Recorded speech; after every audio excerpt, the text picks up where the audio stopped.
Pasabog, isang nakakalokang plot twist ang sumambulat sa Senado na nagpatahimik sa mga kalaban ng pamilya Duterte. Tuluyan na umanong bumaliktad ang sitwasyon matapos maglabas ng isang matapang na pahayag si Senador Robin Padilla para tahasang kampihan at ipagtanggol si Vice President Sara Duterte. Sa gitna ng walang awang pambabatikos ng mga kalaban, ipinakita ng action star turned senator na hindi niya iiwan sa ere ang vice-presidente. Ayon sa mga impormasyong nag-viral ngayon, suportado ni Robin ang mga inilabas na matitinding resibo ni VP Sara na naglalaman ng mga detalyeng tuluyang sumisira sa naratibo ng administrasyon at ng oposisyon. Dahil sa hindi inaasahang alyansa at revelasyong ito, literal na naiwang nga at walang nasabi ang kampo ni Pangulong Bongbong Marcos pati na rin ang mga bumabatikos sa Senado. Imbes na maipit si Inday Sara, tila lalo pang dumami ang kanyang mga nagiging kakampi sa loob ng gobyerno. Maraming netizens ang pumalakpak sa naging matapang na hakbang ni Senador Robin dahil pinatunayan niyang may paninindigan siya at hindi siya basta-basta magpapagamit sa mga maruming laro sa politika. Kayo, mga kasolid, ano ang masasabi ninyo sa matinding suporta na ito ni Robin Padilla kay VP Sara? Tuloy-tuloy na ba ang panalo natin? I-drop na ang inyong matatapang na komento sa ibaba.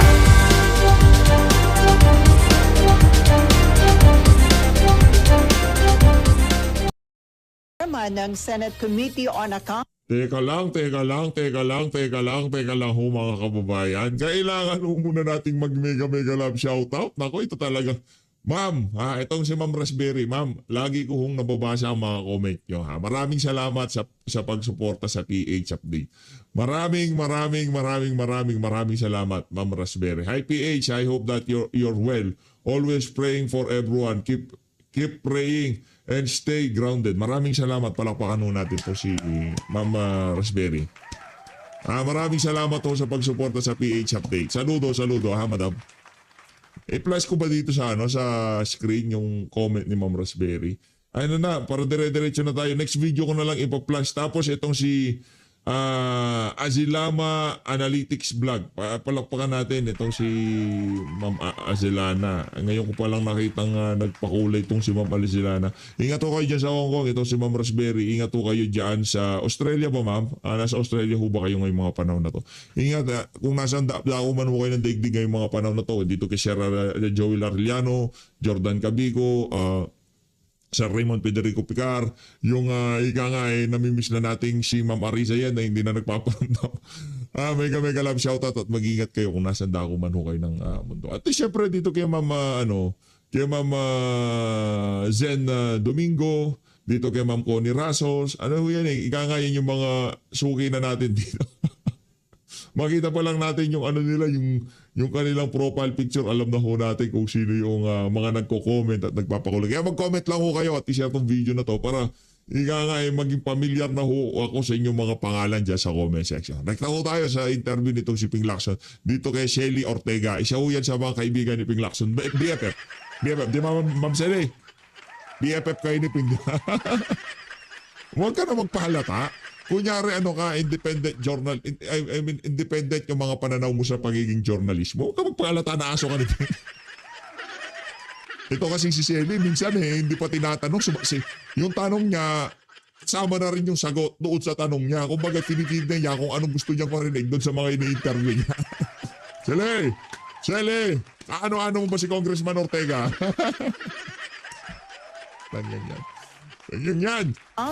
Senate President Pro Tempore Panfilo Lacson. Ganda Hi na sir, nga, magandang tanghali po.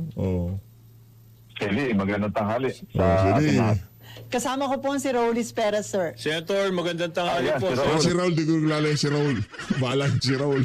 Tatakbo ko yung si Raul. Kilala ko lang to si Shelly. Feeder tong si Shelly, feeder. Tanong na niya, sagot niya pa. Raul, magandang tanghali. Ayan si Sir, Raul. una, ngayon pong pwede nang may uwi sa susunod na ilang linggo itong si dating Congressman Saldico at maaari nang humarap sa mga investigasyon kabilang nasa Blue Ribbon Committee. Sa tingin nyo, magiging susi na po ba itong si Saldico para malaman ang buong katotohanan sa flood control anomalies? Depende. Kung magko-cooperate siya, magsasalita siya ng totoo, at magte-testify siya, di marami tayong matutuklasan. Pero kung magka-clam up siya, para depend lang yung kanyang sarili, ang asa natin, puro denial. Yun pala yun. Di kung magka-clam up siya, di harap natin yung 18 Marines sa kanya, isampal natin sa pagmumukha niya. pasinungalingan natin lahat ng pagdidepensa niya. Di ba ganun lang naman yung ping? Anak ng toko, pag-aharap-harap ko yan, saldi ko, 18 Marine, Master Sergeant Orly Gutesa, sige, magsinungaling kayo, mga walang ya kayo. Ngayon nyo ilabas yung galing nyo. Diba? Ngayon kayo magsinungaling. Sinabi ni 18 Marine, saldi ko, totoo, hindi totoo. Sabi ni Master Sergeant Orly Gutesa, totoo, hindi totoo. Amin ang pangandaman, sabihin mo yan, nandiyan si appropriation.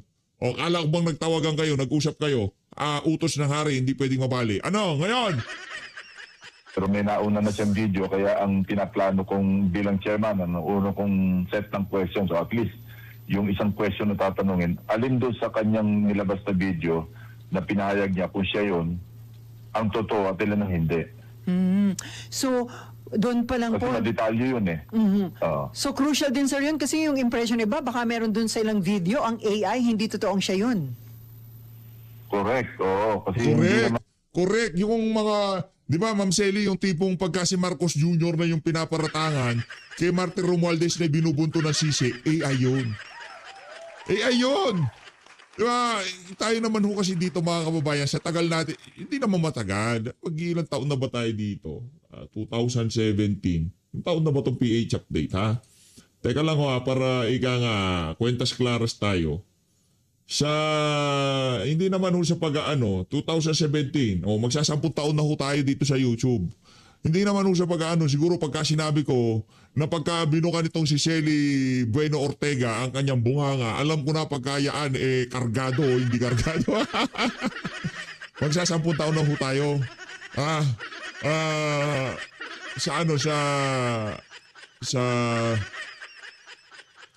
Sa 2027, 10 taon na ho ang PH update. Kaya, pambubola pa lang ni Shelly at nitong, bolahan pa lang nitong si Shelly at nitong si Ping Lacson. Alam na ho natin yan.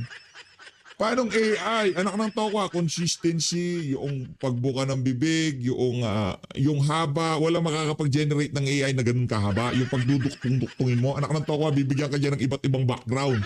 Bibigyan ka niya ng hindi consistent talaga. Bibigyan ka niya ng iba't ibang necktie, ibang shade ng kulay ng damit. Pero iisa lang yung niya, kumbaga parang ganun lang ang mukha. Ngayon naman, kung gagawin mo, pagagalawin mo yung larawan ni Zaldico, mahahalata at mahahalata yan. Kasi yung galaw ng katawan, minsan hindi akmado. Kumbaga parang, yun din naman yung larawan na yun, pinagalaw lang yung ulo pero hindi gumagalaw yung kamay at katawan. Ganun din yun, ito talaga. Correct. Talaga wala ring pagsasalita na galing sa kanyang abogado na siyang may contact sa kanya kung siya ba talaga yon. Sinabi na nga niya, di ba? Galing sa Facebook page niya. Sinabi nung abogado. Sa bagay, dinadamay pala si Marcos Jr. Amo ni Ping Lacson yun eh. Wala ring, hindi natin alam. Kaya mas maganda siya talaga yung magsalita. Ayun. Doon sa kanyang, sa pahayag na lumabas sa video. So, magiging crucial po ba sa kanyang credibility? Ma'am Shelly, tanong mo yung mga pinapatanong ni Ping. At integridad kung yung sakali na manindigan siya o i-deny niya o bawiin yung mga lumabas po na video? So, alam mo, Sally, Raul, mahirap yung situation niya ha. Kasi kung nag-iisip siya mag-apply ng state witness, medyo masikip siguro para... hindi ko pre-empt yung DOJ o kaya yung ombudsman, no? Pero maraming requirements para mag-qualify ka bilang state witness. Yan. Sa tingin ko, yung kanyang katayuan ngayon medyo masikip. Yan. Pero who can tell, ano? We can never second guess that. Baka sakali. Kung tatanggap niya yung state witness, talagang sabog. Marami talagang madadamay. Oh. Naku po. Pero huwag na natin hintayin yung state witness. Ito na naman talaga si Aling Ping. Huwag mo na hintayin yung state witness. Pambihira. Nandun yung 18 Marine. Kung naniniwala ka palang sabog, maniniwala kang maraming ichuchuchu. Diba? Rekta mo na. Yung mga tauhan niya muna. Ngayon pagka nagsinungaling yung mga tauhan niya doon sa mga testimonya nila, edi contempt mo. Yan. Pag-aaralan mo mabuti kasi kung i-assess natin, i-analyze natin yung kanyang participation, di ba? Maraming naniniwala siya yung arkitekto mismo ng mga insertions. Siya ang principal na nasangkot So sir, kung siya yung arkitekto o lilitaw na mastermind, hindi po siya kwalipikado na maging state witness? Kasi ang isang qualification dyan, not the most guilty. Nata mo sildi. Nandiyan na sina Bernardo na itinuro na rin siya ni Alcantara. So, Oo. tingnan natin how it will play out pagdating niya. Sa ano naman, sa amin sa Blue Ribbon Committee, siyempre may warrant of arrest na siya from Sandigan Bayan. Hindi pwede basta namin siya ipatawag kung di mag-ask kami ng permission sa korte. Pero sir, wala po bang existing na, hindi po ba ababot sa punto na na-issuehan ng warrant of arrest si Saldico dahil in-invite po siya pero hindi po nakarating dahil nga nagtago na siya sa ibang bansa? Oo, yun, show cause order lang ang pinalabas namin sa kanya. Kasi na-advise ng legal ng Blue Ribbon Committee. Dahil may due process na hindi naman pwedeng i-cite kagad for contempt tapos issue ng warrant. Kailangan pag-explainin muna yung tinatawag na show cause order. Kaya I think January 18 or 19 na-issue siya ng show cause order. Na hindi rin po siya sumugod doon sa show cause order. Wala naman kasi siya rito eh. Pero yun, kasama si Gutesa nung na-issue namin ng show cause order eh. Kaya mainam nga kung sakaling nandito siya at maimbita namin siya, pwede nga isabay na sa kanya yung mga ex-soldiers, kung ilan man yun, 6 man yun, o 18 man yun, para magkaroon ng confrontation kay Bernardo, kay Alcantara, yung lahat na may direktamenting pakipag-ugnayan sa kanya, kung ano yung kalalabasan. Makita naman natin doon kung sa demeanor at saka sa mga sagot, plus yung mga dokumento. Pag pinagtagpi-tagpi natin, tagnitan natin yun, makita natin kung sino yung totoo sinasabi, sino yung nagsisinungaling. Yun. Malalaman at malalaman ho yun mga kababayan. Patawag mo na yung 18 Marine para tapos na So usapan. yun po ang plano niyo sir talaga, magiging face-to-face. Paano yun? Pagka dumating si Saldico, hindi pa pinipirman yung partial committee report, mag-iimbestigaw pa rin. Baka sasabihin mo, kahit na nandiyan si Saldico, yung partial committee report ko, mas mahalaga yan kaysa Lahat ng nagbabatuhan ho ng aligasyon. Itong si Saldico, sina Alcantara, Bernardo, yung 18 dating umano'y sundalo, pati ho si Gutesa. Si Gutesa, wala kasing contact eh. Hindi malaman kung nasaan eh. Pero at least yung... Bakit di mo tanong kay Martin Romualdez, di ba? Tanong mo kay Martin Romualdez, alam niya kung nasaan yan si Gutesa. Ikaw talaga. Yung mga ex-soldiers, nandyan, pwede padala yung summons kay Atty. Baligod. How about former Ilocos Sur Governor Chavit Singson na gusto ring mag-testify? Isasabay niyo po ba or mukhang hindi naman siya walang connection sa aligasyon nila sa Hindi, pwedeng nandun din siya kung ano yung mag-contribute ng information under oath. Pero sabi ko nga, mangyayari lamang yung resumption ng hearings kung i-report out na yung partial committee report. Kaya nga yun, naka-anim na kaming signatures, hopefully, hindi kaming... stage ang hearing, Pagka hindi kayo pumirma, walang hearing na mangyayari. Galing, days. Meron pang Expert at least talaga. 3 na pumirma para ma-file na at mapagdebatahan na namin sa plenaryo. Simultaneous naman, pwedeng habang in-sponsor ko at meron kaming interpellation nangyayari sa floor, pwede naman tumawag na ng pagdinig eh. So sir, 6 dahil counted po talaga yung pirma ni SP Soto bilang ex-officio. Tinanong ko sa kanya yan eh. Sabi ko, sigurado ba tayo na counted ka doon sa majority? Kasi ang bilang kasi dyan, 17 yung regular members. Pero for purposes of counting the majority, Salin nyo na, wala nang problema. Salin nyo lahat.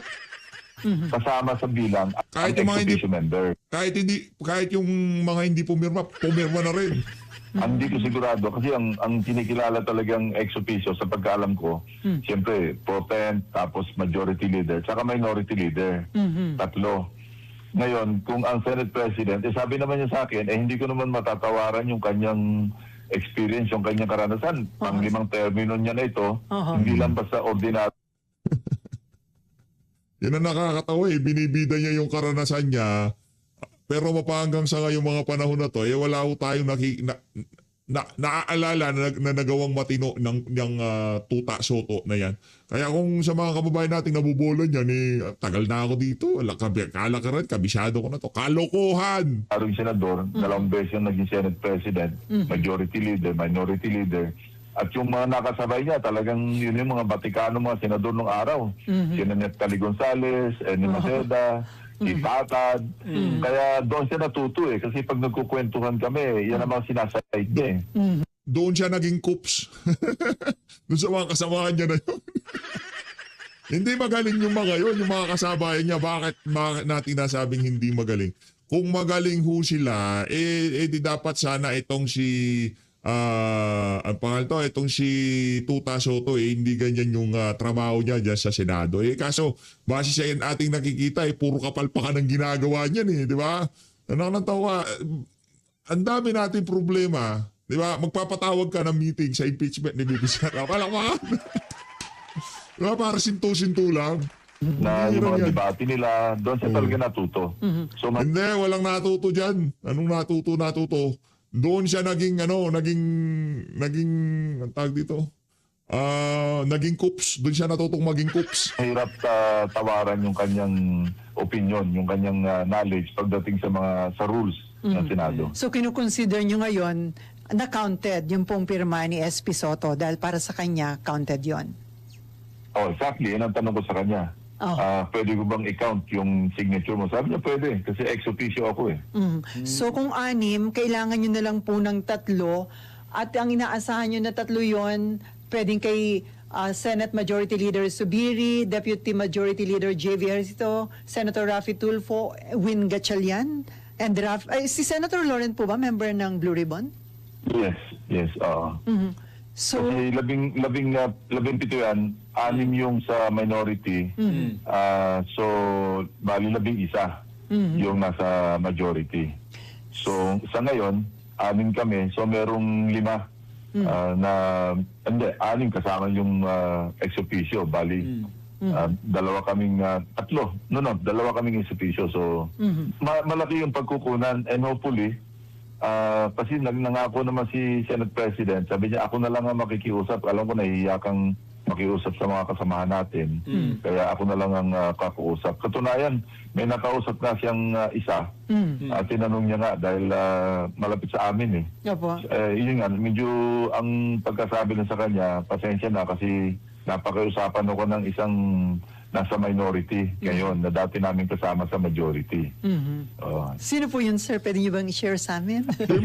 Hindi na, wag na natin ilalagay on the spot pati yung kung sino yung nag-beg off sa kanya. Pero sabi naman ni Senate President, at least isa. Kasi kung kinakausap niya na yung ibang mga kasamahan namin, sabi niya, kinausap ko si pero nabanggit sa akin, nakapangako siya doon sa isang member ng minority na kung napag-usapan siya na huwag siyang pumirma.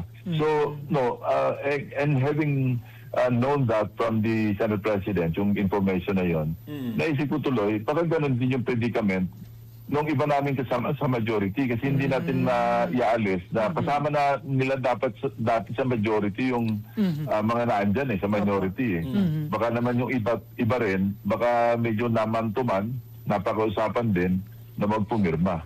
At baka ho yung... Speculation ko lang yun. Oo. At posible pong yung nakiusap yung nasa minority na nadadawit din po dito sa flood control anomalies. Hindi na tayo pupunta. Yeah! Shelly! Nadadamay sa flood control anomaly. Walapakan natin si Shelly. Aso ni Ping Lacson yan. Punta ron. Basta taga-minority yung nakiusap. So, yun. Based on that information, doon ko na ibig sabihin, nag-a-analyze din naman tayo. Baka yung iba, kaya bantulot din na magpirma kasi nga baka meron din nakausap sa kanila.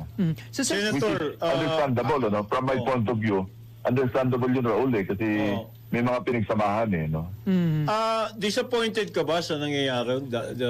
Nagkakaroon ng courtesy na pagbibigay o dahil sa pakiusap? Disappointed ka ba sa nangyayari, Senator? Raula. May disappointment pero mas nananaig yung naintindihan ko yung situation nila Raula. Kasi alam mo, puro tao lang naman tayo meron laging human factor or human element na magse-set in, di ba? Hindi natin maiwasan yun meron tayong mga kaibigan, malapit man o hindi masyado malapit na maski pa paano gusto nating pagbigyan kung hindi naman sa tingin natin, halimbawa sa assessment nila, hindi ganun ka-major ang issue. Pero ngayon, dahil nga naandyan yung na may bagong factor, yung si Saldico nahuli, at kung gusto nila talaga malaman yung katotohanan, palagay ko, Mag-iimbestiga ka na. baka sakaling magkaroon ng pagbabago ng isip dahil medyo maski pa paano merong pabigat na sa balikat na gusto ba nating lumabas yung katotohanan. Kaya nga tama lang yung ginawa kong kondisyon. Kasi kung hearing tayo ng hearing at wala naman tayong committee report, para saan yung hearing natin? Maliwanag. Para makita ng sambayan ng Pilipino kung ano nga ba ang tunay na nangyari doon sa mga pondo. Di ba? Kasi araw-araw ang daming bagong na-uncover eh. Ang problema, hindi nalalagay sa record, hindi nagiging opisyal ang kanilang mga pagsasalita nila at hindi naririnig ng karamihan ng mga Pilipino dahil sa pagpigil mo sa pag-iimbestiga sa Blue Ribbon. Patawag mo yung 18 Marine Brad. Nagdo sa rules, di ba? Na inquiry in aid of legislation. Napakarami kong ang rekomenda na mga... Di ba magle-legislate tayo, anak ng toko, pagka yung pera isinisilid doon sa maleta, bawal yan. Hindi. In aid of legislation, ipatawag nyo yung 18 Marines. Di ba, ipatawag nyo, ano ba yung pwede nating i-legislate para ika nga mapigilan yung mga politiko na magdala ng sandamukal na pera at maleta sa House of Representatives. Sinasabi natin, di ba? Patawag ka ng hearing, Ping. Ang problema, pagka kasi nagpapatawag ka ng hearing, baka nababatukan ka ni Marcos Jr. Tawag ng hearing, ako mayayari dyan. Diba? Legislative actions, ano? Tumatawag Mga sila eh. panukalang batas. Mali daw yung tanong mo, tatawag na sa'yo.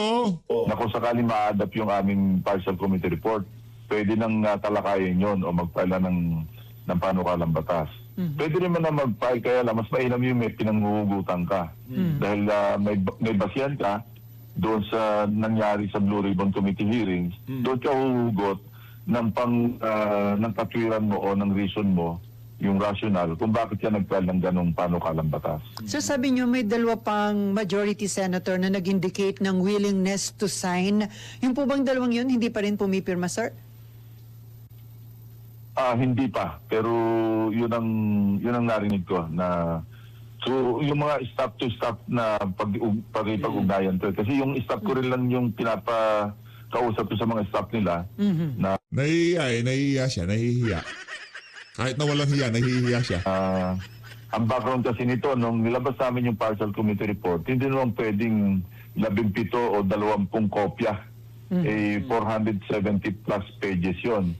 So ginawa namin, PDF file, pinadala sa opisina nila with notice na kung ready na kayo, kung nabasa nyo na ng principal ninyo at ready na silang pumirma, dadali namin sa opisina nyo itong may signature page, itong hard copy, para pumirma na sila. Alam mo, ang kalakaran naman namin, di ba, minsan napapansin nyo sa plenaryo, nagsesession kami, may umiikot, may dalang folder. Yun eh, committee report. Ako nga, pagka may lumalapit sa akin, pag yung panahon na ito na ayaw magpirma, no? Yung iba hindi nakapirma, pero pag lumapit sila sa akin at nakikiusap na pumirma ng committee report, sa lounge man yan o sa plenaryo, agad nagpipirma ako, dinidefer ko muna yung pagbasa, total. Pag dumating na yung period of interpellation, saka ko pag-aaralan yung committee report, saka ako mag-interpellate. Kasi wala namang magbabawal sa amin, maski hindi kami mag-manifest doon sa amin pinirmahan. Kasi normally, di ba nilalagyan namin, will interpellate, o kaya will amend, o kaya with reservations. May mga ganun eh. Ako hindi na ako nagsusulat ng ganun. After all, maski wala kang sinulat doon, free ka naman to interpellate, free ka naman to amend. Sa plenary, pagka nandyan na sa debate. So, hindi ko nga binabasa na yung committee report. Pag dinala sa akin, nagpipirma kaagad ako.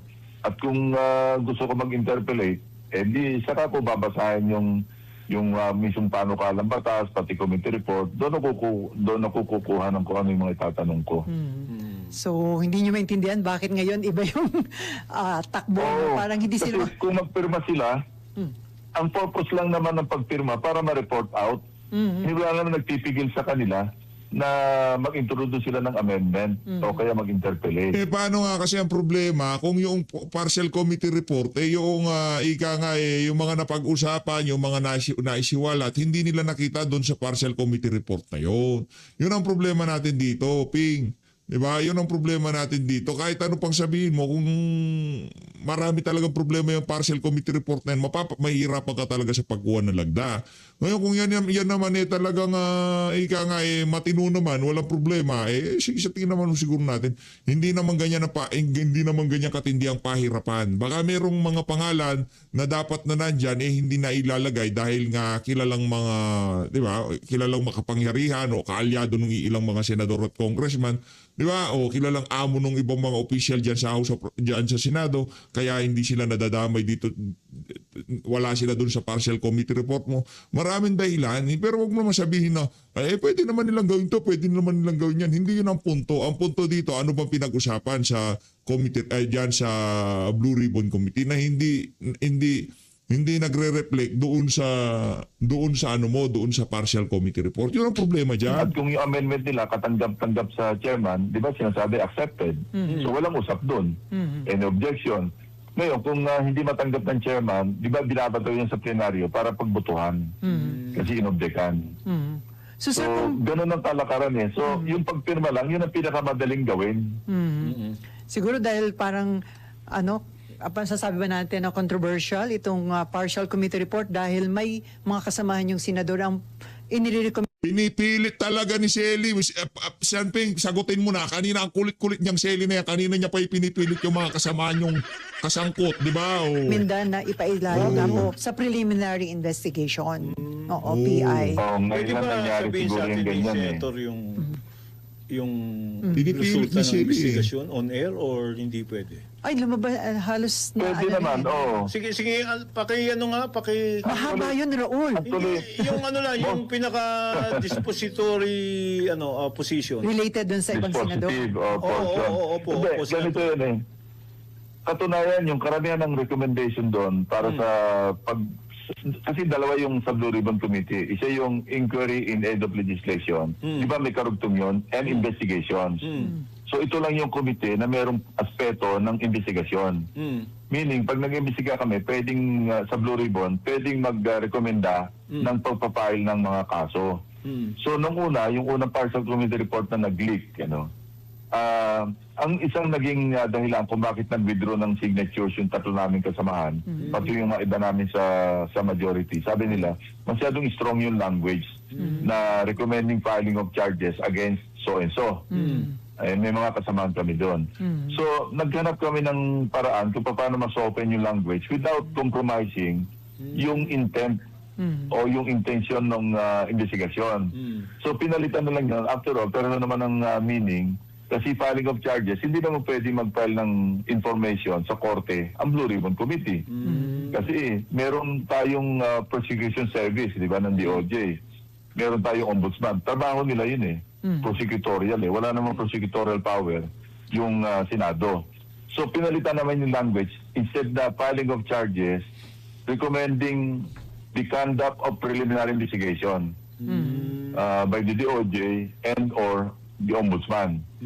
So yung katanggap-tanggap na yon. So after nung ma-resolve na namin yon, pinalitan ko yon. Inaasahan ko sana noon, magpipirma na yung humiling na kung pwedeng is-open yung language. Pero wala pa rin talagang pirma. So naisip ko, iba na yung factor. Hindi na yung dahil sa masyado matapang yung language.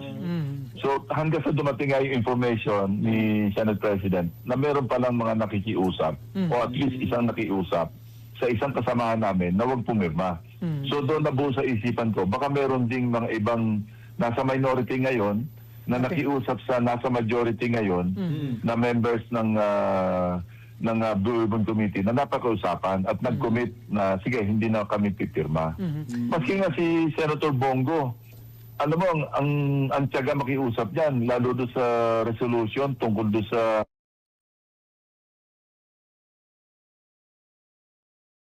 idaan muna sa local court pagka dumating yung warrant of arrest ng ICC. Ako pumirma ako doon sa katunayan, nagsuporta pa ako sa resolution nila because sa research ko, I thought it was the right thing to do.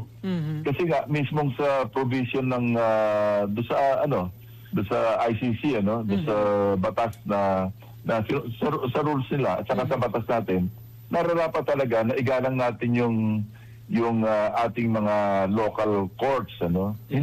Not to delve on the merits of the case, kundi at least man lang parang i-confirm o i-affirm na talagang valid yung warrant of arrest na yon o talagang totoo, authentic. So ako nag-support ako doon, pati si Senate President eh. Di ba, nag-ano kami, kaya yung resolution, na-adapt namin yun eh. So, yun, on the part of Senator Bongo, Senator Robin, di ba sabi nila, hindi sila pipirma kasi bound sila nung minority. Sa akin, sa akin baliwala yung majority minority, basta tama eh. Sa paniniwala ko tama. Kasi ano ba eh, blind ka na pagka yung dahil minority ako, hindi ako pipirma dyan sa majority.